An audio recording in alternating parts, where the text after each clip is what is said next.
Good morning. Good morning, ladies and gentlemen, and welcome to this panel session on asset management. The title of this session is Go Milk It. Asset management is no longer optional, it is critical.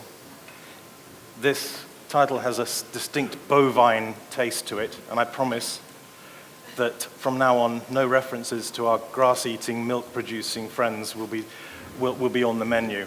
Instead, it is our intention that when you leave this room, in 45 minutes' time, you will have grazed on and absorbed some moving thoughts on this key component in the hotel investment jigsaw. That is the last of my terrible puns for the day, I hope. Before I go into the detail of what we're going to discuss today, I'd like to introduce you to our panel. Starting at the far end, we have Harriet Durbin. Harriet is Managing Director of Panorama Hospitality, which is a hospitality asset management firm, and in common with me, she is a board member of HAMA Europe, which, along with chapters in Asia, China, Southeast Asia, and the Middle East, is an association of asset managers dedicated to the enhancement of hotel and hospitality asset values. She has over 20 years of international hospitality experience and has been responsible for driving the performance of hotel portfolios worth £2 billion and investing over £270 million in Capex. She also, and this is partly why she's on this panel, she also sits on the jury of the HAMA Asset Management Achievement Award, which is something we present each year at the IHIF conference in Berlin. And she's going to give us some insights into some of the projects she judges each year later on in this session. Next to Harriet is Elias Hayek. Elias leads the global hospitality and leisure group at the international law firm Squire Patton Boggs, working out of both the London and Dubai offices. I don't pity his family life. He brings to this panel over 2 decades of professional experience in the hospitality sector, that includes closing over 350 hospitality-related projects across Europe, Africa, the Middle East, and Asia. And for a considerable amount of time, Elias was with Starwood Hotels, and so the perspectives of the hotel brands will be well represented on this panel, I hope. Next to Elias is Robin. Robin is the development manager at London Regional Properties, a large privately held real estate and leisure investment firm. With a background in real estate acquisition, town planning, and development, Robin has led the growth of L&R's 47-asset select service hotel platform, Atlas Hotels Group. And prior to joining L&R, Robin was with an international retailer. Am I allowed to say it? Lidl? Yeah, sure. Yeah. Where he was responsible for the mixed-use development within London and latterly within the headquarters relocation. Moving swiftly on, Paul Needler leads the hotel sector team at Arcadis UK, one of the leading design and consulting firms in the country. Whilst the hotel sector has been a significant part of his career at Arcadis, he has also spent time away from hotels, and with one standout period spent in Qatar with the team preparing for the only slightly controversial project of the 2022 World Cup. The strapline for this conference is Innovate to Elevate. Given the challenges of blending a football tournament with the very high temperatures of Qatar, innovation must be, or still is, one of the key words used in any conversation within that team in Qatar. Our final panelist is Pierre-Edouard Vintrou. Pierre-Edouard is Senior Vice President at JLL in the Asset Management Services team, providing asset management services to investors with hotels throughout Europe. Prior to his JLL career, he was with the hotel advisory firm in Asia, where he completed numerous projects across the region. He worked with one of the big brands in their corporate finance division and a couple of banks based in London and the US. So, moving swiftly on to the session itself, the subtitle or subtext to this session is Yields have barely moved in a year and headline performance is getting closer to hitting a ceiling.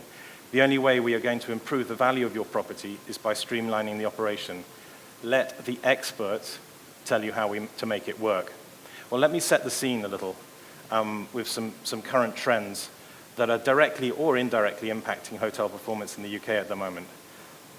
I'm not going to reinvent the wheel, but let me just run over them. We've got a weak pound. Brexit related.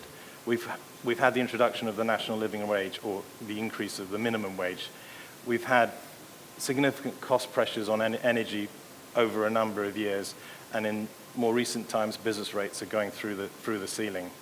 There's also been a significant hotel supply growth in not all markets, but a considerable amount of the markets in the UK. And at a more micro level, F&B continues to be a significant challenge, and particularly in the current market where we're seeing a lot of high street food and beverage operations going into insolvency, not least the challenges that Patisserie Valerie have produced in the last 24 hours. To counter those negatives, domestic demand has been strong, and the weak pound has no doubt delivered a boost to that occupancy and rates for those markets that receive a significant amount of foreign visitors. But ultimately, where does that leave the bottom line of the UK Hotel PLC? UK Hotel PLC, excuse me, UK PLC Hotel P&L is what I should have said. Thanks to our friends at HotStats, I've got a few stats, and this is me setting the scene. In looking at the 12 months to August 2018, and comparing that to 3 years ago for the same period, in the UK provinces, RevPAR is up 10%, principally driven by an 8% increase in ADR, whilst TrevPAR, that is total revenue per available room, is only up 6%. What's dragging that TrevPAR down versus the RevPAR? F&B. At the GOP level, there's been a 7% increase over this period. So whilst TrevPAR is up 6, GOP has increased by 7. So there's some flow through. But actually, when you look at the pound value of that increase, hotels are delivering, for every pound that a hotel is delivering an incremental TrevPAR, only 40p of that is dropping to the bottom line. When you consider most of that increase in TrevPAR is coming from average rate, it's not a particularly sexy story in terms of profit conversion. In London, it's not a too dissimilar picture. RevPAR is up 11%. Again, ADR is driving that with a 9% growth. And TrevPAR is up 8%. F&B's done a better job in London with a 4% growth, but TrevPAR, again, is below where the RevPAR is growing. At the GOP level, it's a lot worse. So remember, TrevPAR is up 8%, GOP is up 5%. What's driving the poor cost conversion? Departmental costs, unallocated expenses, massively up versus 4 years ago. And in London, they're only converting 30p in every incremental pound. So there are some significant challenges for hoteliers and asset managers in managing the P&Ls of the UK hotels. So looking at how this session is going to work, we're going to look at what asset managers have in their hands in terms of levers at a macro and a micro level. And I will start with the macro level. And we'll start with something very simple, which is operating structures. And operating structures are something that an asset manager gets involved with day one when he or she takes on a project.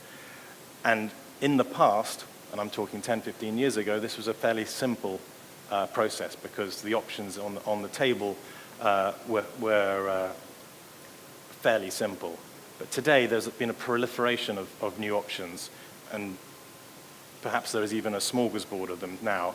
And if I direct my first question to Elias, given your oversight of multiple regions, could you give us some insights into what you see as the latest trends in terms of operating structures for hotels, the key terms of those agreements, and how does an asset management manager sit within those structures? Yeah, thanks.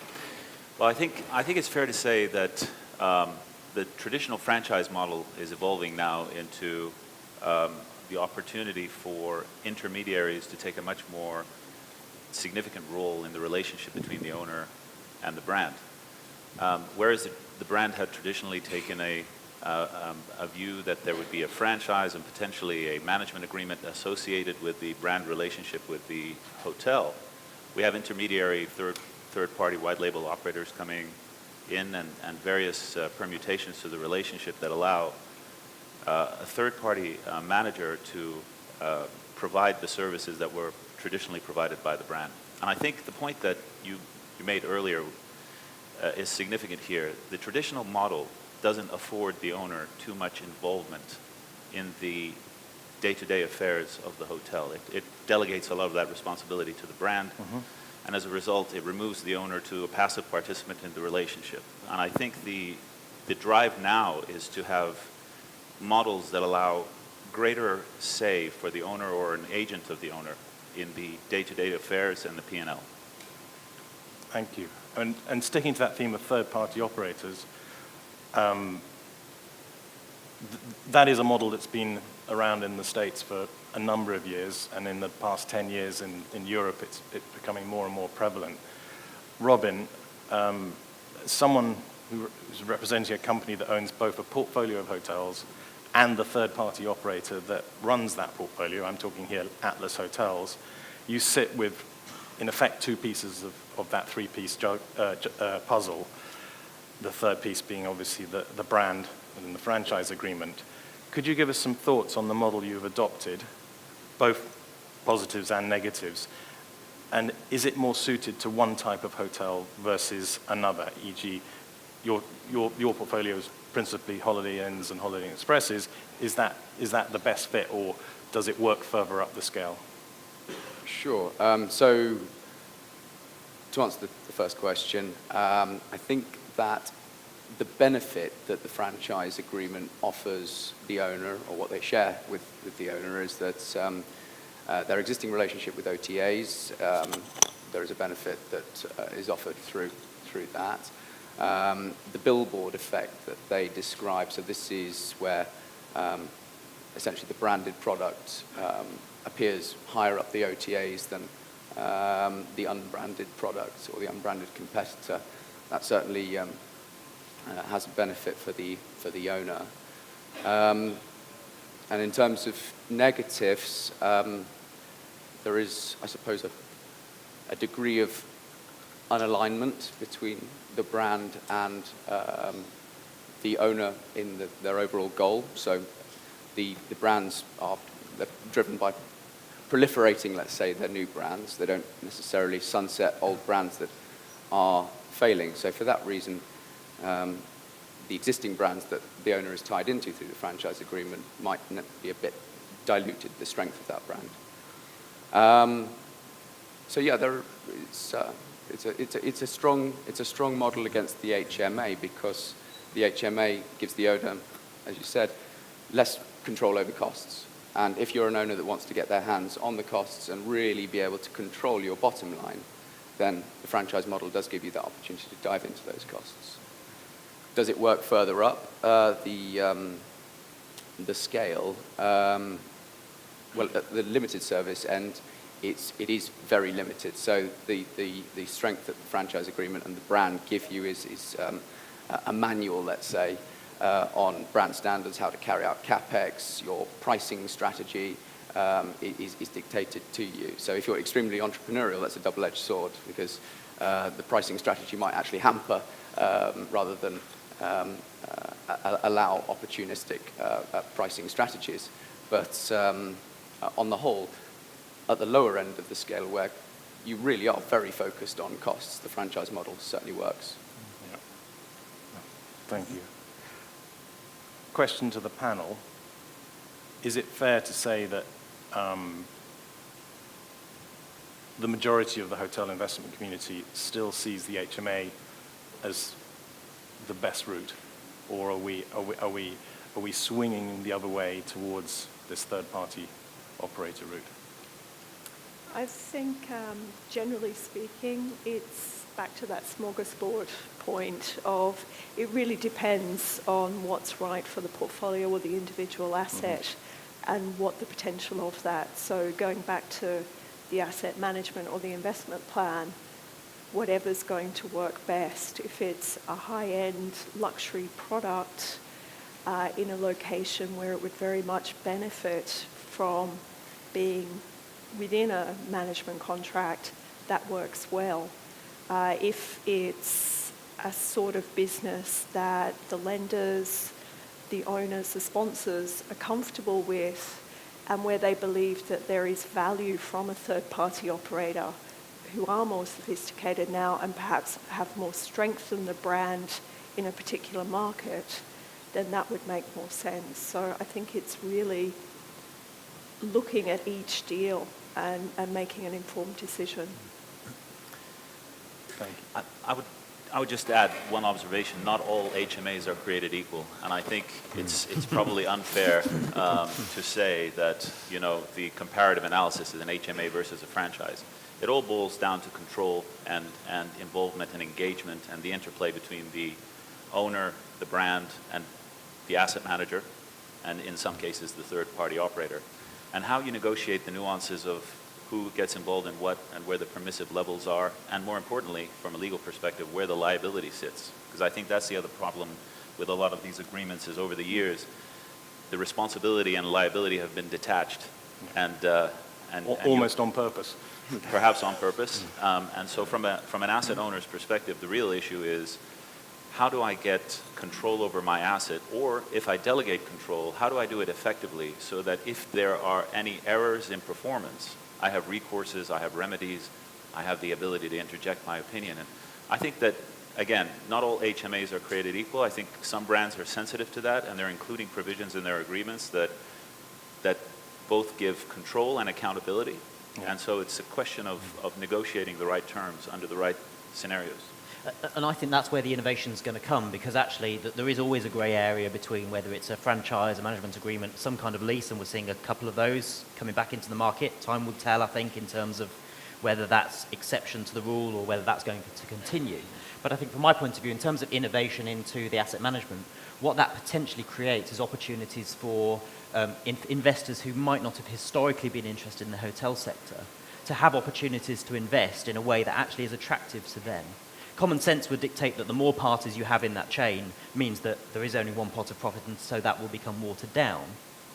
However, if you have an investor who, through perhaps a white box operator, has a mechanism where they can invest and they can be actively involved in the financial element of their investment, but they're not an experienced hotel operator, it gives that opportunity for new investment into a market and actually innovation in that part.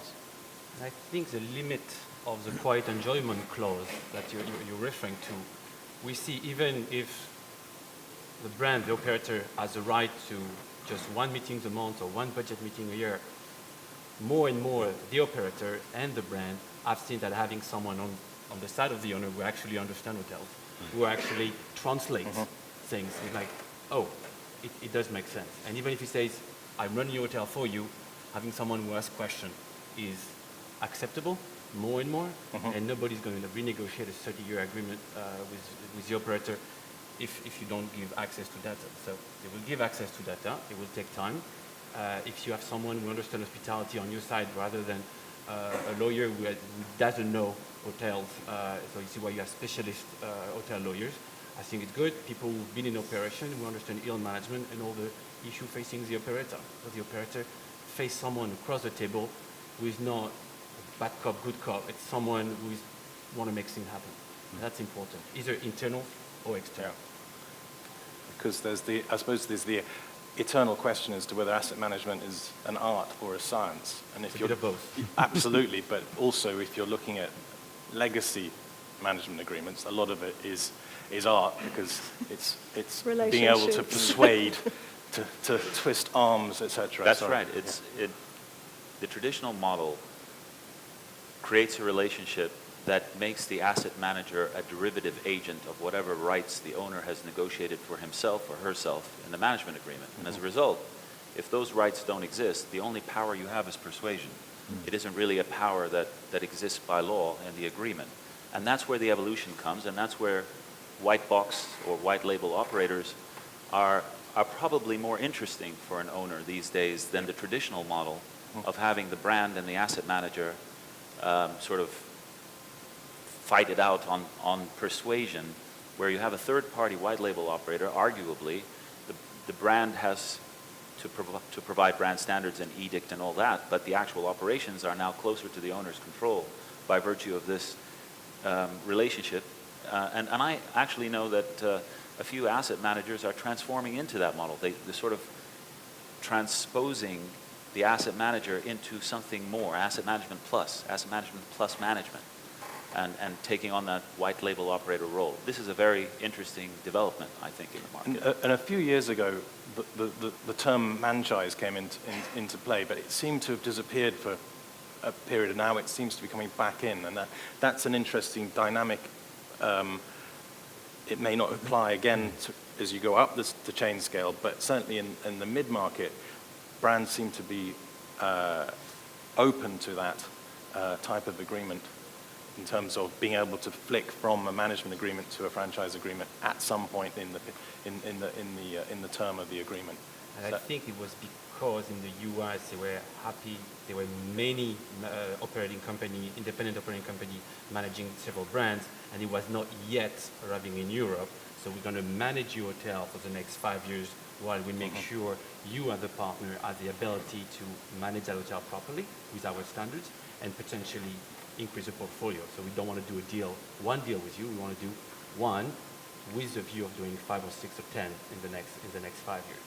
And we want to train you to our standards so that the brand becomes a branding entity rather than a management, where the cash flow is the same and the multiple on the share price is different. I think the big brands are changing, but they still need to make sure the partners who are operating the hotel are trained properly to their standards. That's where the franchise arrive, and I think it's coming back. Yeah. I would say that my opinion is that the reason why franchises didn't really take flight is there was a gap, and that is the franchise depends on the idea that ultimately you can convert it into a franchise where there is an operating infrastructure to the franchisee, and that gap is a real gap. I put a franchise agreement together over 12 years ago, and the owner had an option to convert it every 3-year intervals and has not converted because he doesn't have the infrastructure to, you need a lot of back of the house support in order to have you need scale. And so London Regional, for example, is probably a company that is a good example of scale that can adapt because of their back of the house operations and infrastructure to a franchise model where they can carry that load themselves. And then, as I said earlier, the third-party white label operator is now filling that gap because that's your back of the house infrastructure that allows for these things to come back. The benefit that the brand gets out of this kind of arrangement is that the brands are aware that hotels change hands, and hotel owners might, one owner's going to be preferring a management agreement, another a franchise agreement. So in order to maintain the flag, it gives that flexibility because hotels are changing hands reasonably regularly. So there is a strength to it. Yeah, without doubt. And sort of segueing slightly, well, there's a slight segue here, but in very recent times, the word lease outside of the budget sector and perhaps Germany was a word not often heard in the context of an operating model for a full-service hotel. It wasn't quite a dirty word, but it was not far from it. Owners had become keener to be exposed to the P&L, and the largest brands have stopped offering them as an option. However, with the recent announcement a few months ago from IHG about it signing managed leases for 12 of the existing hotels that used to be part of Principal, this was a bit of a head-turner. Is this, the panel, question to the panel, a very specific deal for very specific assets that following very significant capital investment, a lease was the best option for them, or are we seeing the concept of a lease coming back into the market? And I'm talking here above the budget sector. This is, moving into the full service sector. Or were taking that particular example in case, is that just an example of a brand using its balance sheet to move the needle on a particular strategy that it's trying to achieve? I think IHG actually acknowledged recently that it was strategic, a bit like Marriott buying their property that they turned into the Edition in London. Or if you go back many, many years, Marriott putting JW Marriott on Grosvenor House. They didn't do leases after that particularly, so Yeah. I think the people from IHG have been very cautious in saying that it's not something that they're going to be doing in the future. But having said that, Radisson announced more recently that they were willing to put 400 million euros, I think it was, but for the right projects. Obviously, it's a bit of exposure to them, and it's for a particular type of investor.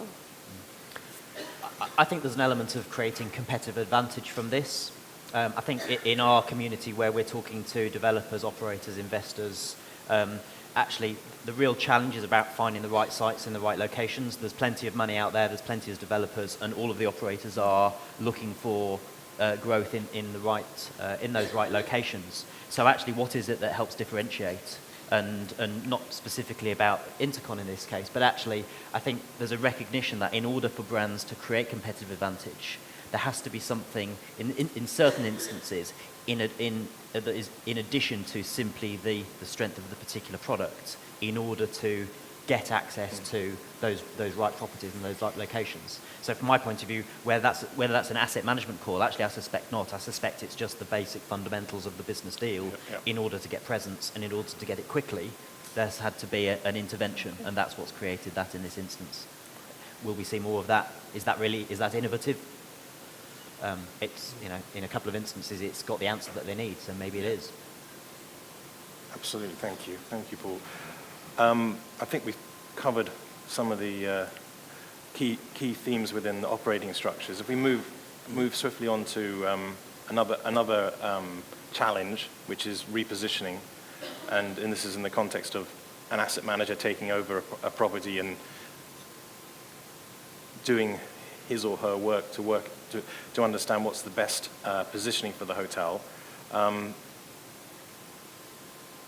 Harriet, as part of the jury panel at the Asset Management Awards for HAMA each year, you see some interesting projects from a in the repositioning category. Can you share some of the insights into some of those projects? Yeah, sure.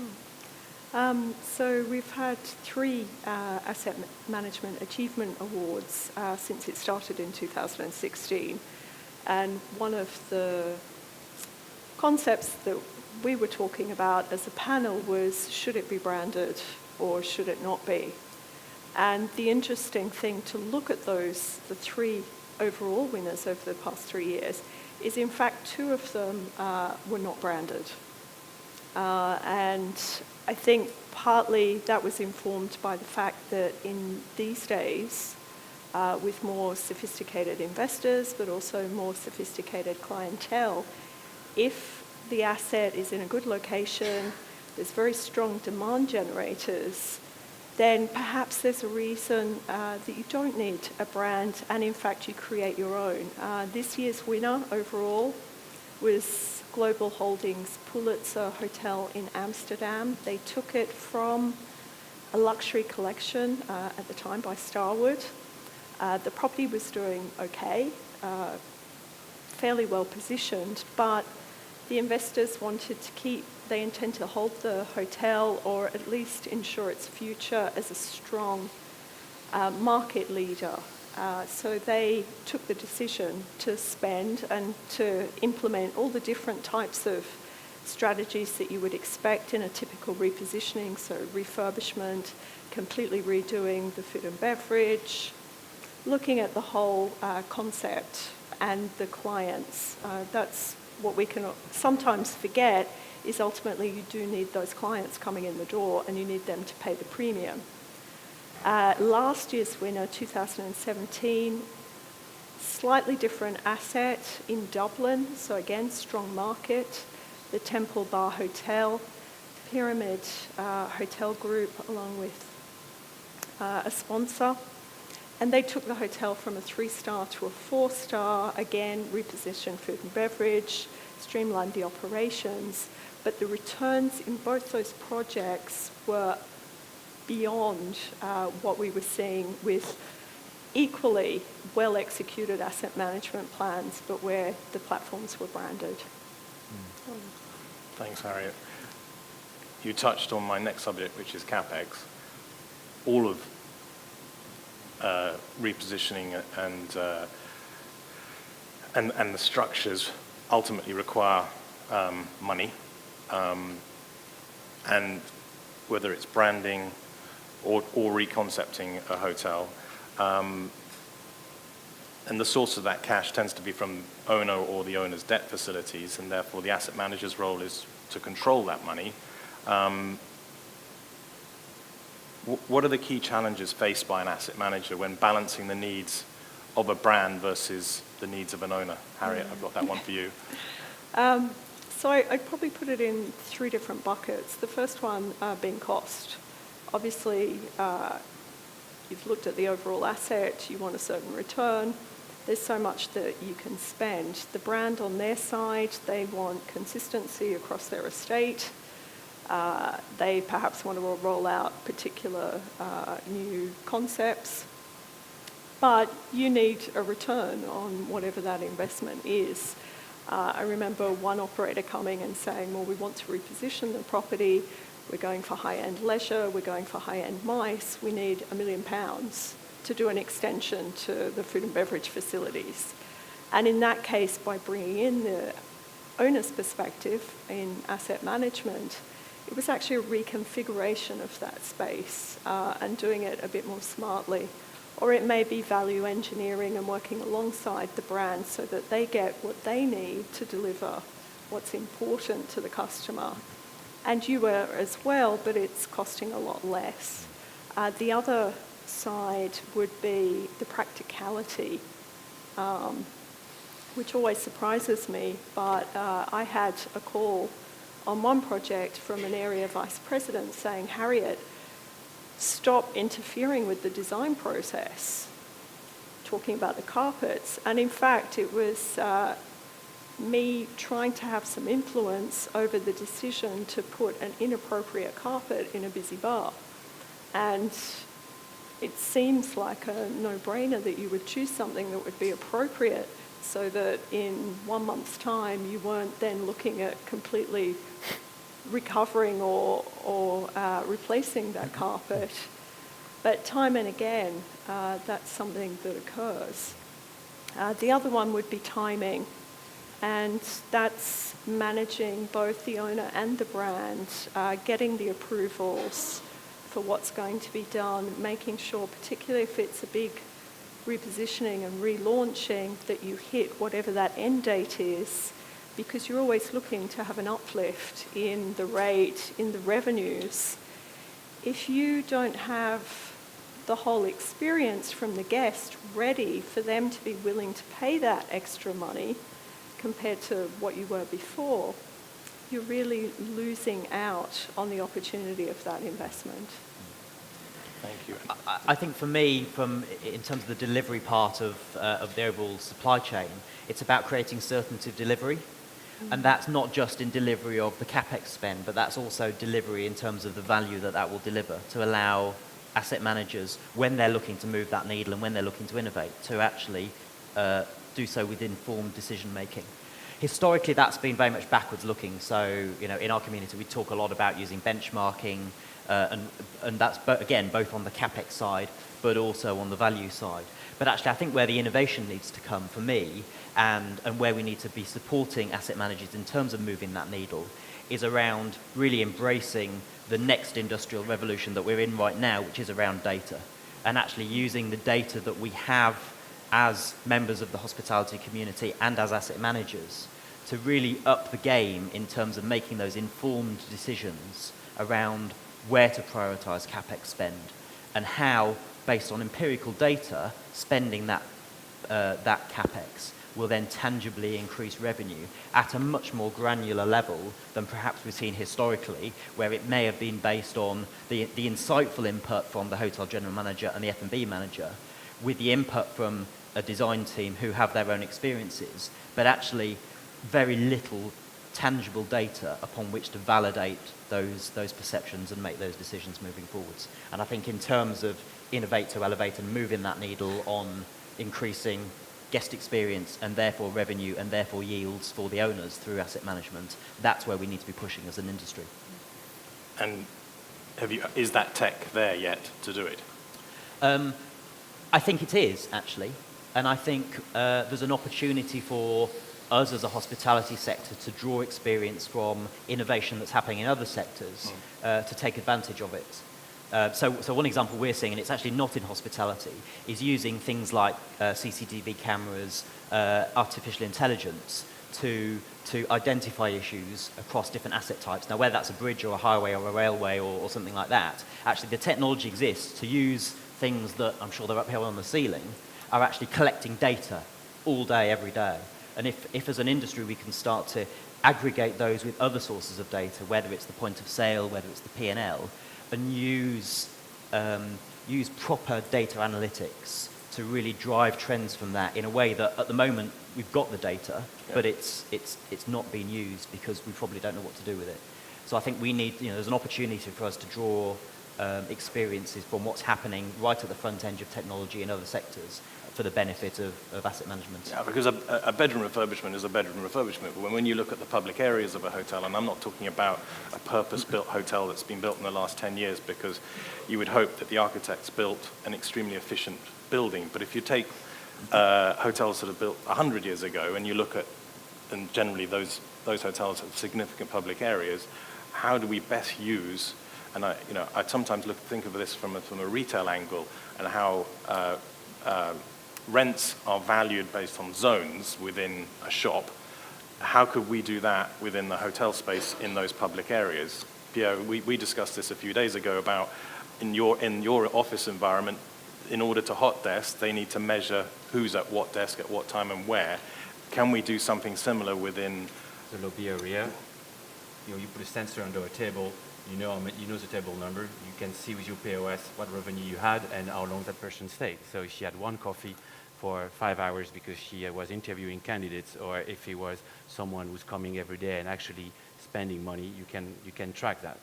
And the issue could be about, I don't want to be tracked. Well, if you don't want to be tracked, then you don't have a cell phone, because you're probably more tracked with your cell phone and how much you spend time and where you are. And if you have you can pay with your phone. But as a hotel manager, I think there's a great opportunity to get things from the retail on a revenue per square foot basis, from the office, who is using this table in the lobby, how often is it the morning and the evening, can we split it, or with the open lobby concept at IHG, or the great room at Marriott, and the other concept, how do we maximize that? And yes, it's a bit of an art and a science. You have the GM who loves it. It is my hotel. Ooh la la, I know it. I've been there for 30 years. And then you have a guy in finance or say, give me the tools, or an investor, because they all come back to the investor, as Harriet was saying at the beginning. If it's someone says, I don't want to invest in that great room if you can't tell me how much more revenue I can make. And if you can prove with numbers, some pension fund, insurance company, or people who are number-driven will accept and will grow that business. I think it's data is there, or can be there, or could be there. It's whoever is going to be first to get that data. It's scary on one hand, but it's the future. It's not only scary; it may also be illegal, and we have got a lawyer on the panel. we have to be very mindful that recent evolution in privacy laws across the spectrum, including in Europe with GDPR and all that. A lot of data that's collected directly or incidentally has to be very carefully managed vis-a-vis those privacy laws. And that includes information like what kind of newspaper somebody orders in the morning, because there's an inference that might lead to his political views. Precisely. What kind of food, if it's kosher or halal or whatever, might show some religious affiliation.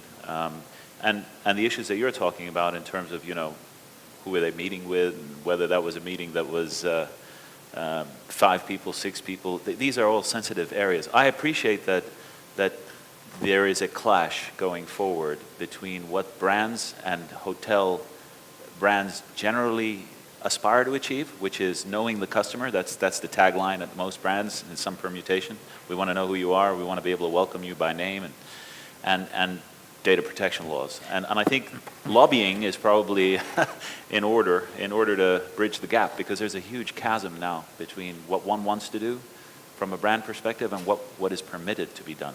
And I think that's interesting because the operators probably are more interested in the personal Sure. preferences of an individual, whereas actually from an asset management point of view, I think it's somewhat easier because actually what we really want to know is that there was a human It's sitting, anonymous. there's It's a human anonymous. sitting Right. at a desk, Yes. and actually there were 4 Sure. humans sitting in a meeting room Sure. that is designed for 16. Sure. Probably less important at the moment. I mean, there's an evolution of this. Let's try and You're before right. we can run as to, well, who were they and where did they go next? Yes. And did they go to the bar and then to the restaurant? Yeah, and you do then clearly That's where start to get CCTV into... comes in, and then we get into Then the you then- serious yeah. GDPR issues. Yeah. Face recognition. The crystal ball question is GDPR ahead of its time? And in 15 years' time, will we look back and say, thank God we had it?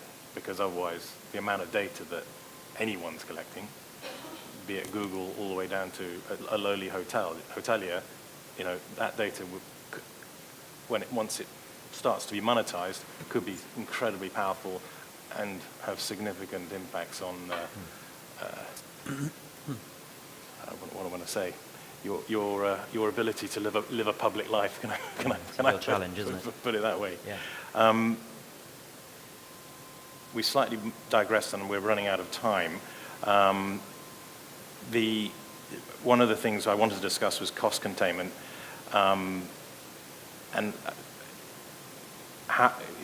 cost containment, in very simple terms, used to be, certainly 15, 20 years ago when I first started in this industry, was taking a towel out of the room. Instead of having 2, you had 1. You had 2 shower gels as opposed to 4 shower gels, all that sort of stuff. That's all irrelevant. Big data should be able to bring us some significant cost savings once we use it correctly. But Paul, in the energy world, and I'm going to use a term I know nothing about, but the Internet of Things is starting to deliver some interesting matches between demand and supply on the energy side. Is that fair to say? Yes, I think there's always going to be the challenge and there's always going to be the question in terms of the return on investment. And I think historically, significant capital investment in smart business management systems has been quite a challenge, particularly when you've got the different deal structures where actually the developer and the capital investor may not be incentivized to see that long-term benefit being realized. I think it is now coming where Internet of Things devices, where they're small, they're cheap, and they're connected, gives hoteliers and asset managers the opportunity to, for a reduced capital expenditure, know much, much more about the way that their building is being used, and as such probably have a more tangible, and again for me it comes back to data and certainty of information, is actually see more clearly for the first time that tangible link between a direct upfront investment in collecting data and then a tangible link to the way that data can be used to reduce energy, water costs, but also other elements which have significant impact on the bottom line in terms of, well, actually, how can you change your staffing profile because of the way that actually a hotel is being used at different times of the day? How might you shake up your approach to housekeeping because actually you've got real data around the minutes that people are vacating their rooms, and do you use data to then automatically optimize the approach to getting around the hotel? So I think it's coming. Yeah. Again, I think we need to be embracing it. With a GDPR hat on. Always. We've got some questions that have come in, so thank you for those questions. I'm going to wrap up my questions, and we've got 3 now. And I'm going to go through these because we've literally only got a couple of minutes left. First question is, which is more expensive for the owner? A management contract with a major brand or a franchise with a major brand plus management contract with a white label operator? Who would like to answer that? Sorry, I missed the first. So which is more expensive? That's an interesting one. Expensive could be pound-wise. The fees are greater, but is the profit greater? But maybe we flip that, if whoever asked that question, if I may, flip that round and say, what is the better margin, generally? A management contract with a major brand or franchise, or a franchise with a major brand plus a management contract with a white label operator? Can I caveat and go back to the fundamentals of it really depends on the asset, who's in the negotiating room, and what value you think you can get out of it, and then pass to the lawyer here. Well, I mean, I would say that a lot of owners are particularly owners that aren't familiar with the brand structure, they're surprised by all of the undisclosed or undocumented costs associated with the brand's back of the house operating structure. And by and large, over a long-term contract, they change incrementally, and a lot of costs that were otherwise included in the base and what was considered part of the deal seem to flow down into different catchments, you know, that pop up, revenue management, centralization, or what have you. So I think the answer is, if you have a third-party white label operator, you may not necessarily solve the problem unless you have controls over the increases of costs and you know, the nuances of how you capture their growth.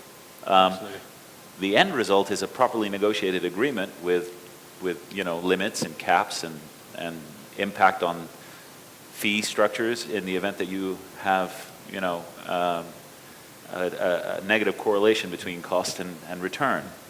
That's the right answer, is negotiate it better. We've got two other questions, but I also, the screen here is telling me that I'm already a minute over time. We will all be round the corner in the huddle after this, so I think before I get in trouble from the organizers, I think I need to wrap up, and those questions we can address around the corner if you'd like to address them to us around that corner, as I say. I therefore will wrap up, and I'd like to quickly summarize that we've covered a number of different topics, a wide-ranging number of different topics, and hope that we've sort of given you a flavor of some of the challenges that the asset management community looks at and tries to resolve on a day-to-day basis. Thank you for coming to attend. It was a great audience in terms of the number of you that are here. And lastly, but not least, I'd like to thank Harriet, Elias, Robin, Paul, and Pierre-Edouard for being on this panel with us this morning. And thank you for attending it. Thank you. Well done.